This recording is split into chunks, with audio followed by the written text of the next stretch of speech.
Bir xil nonushtadan charchaganlar uchun ikki xil nachinkada mazali choko bilinchiklarini birgalikda tayyorlaymiz. Fermamizdan oilangizga taqdim qilingan pyure milk sutlarini solib olamiz. Ozgina tuz, shakar, bir dona tuxum solib aralashtirib, quruq massalar, un, razrahitel kakao solib aralashtirib olamiz. O'simlik yog'i va qaynab chiqqan issiq suvimizni qo'yib, yaxshilab aralashtirib olamiz. Un pishib qolmasligi uchun iloji bo'lsa suv quyayotganda aralashtirib turing. Bu orada tovani tagini qizdirib qo'ying. Qizib turgan tovamizga massani solamiz va ikki tarafini pishirib olamiz. Bilinchiklarimizni shu tarzda pishirib olganimizda teshikchalari ko'p bo'lib, juda ham chiroyli bo'lib pishadi. Qaynoq suv qo'shib yuborganimiz hisobiga bilinchikimiz juda ham mayin, yumshoqqina chiqadi.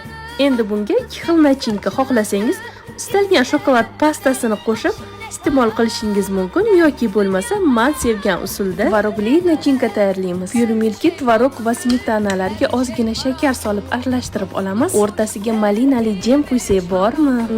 Ishtahalaringiz ochilib ketdimi? Albatta shu usulda bir marta bo'lsa ham tayyorlab ko'ring. Aynan menga tvorogli nachinka bilan yeyish juda ham yoqadi. Sizgacha qaysi nachinka turi juda ham yoqadi?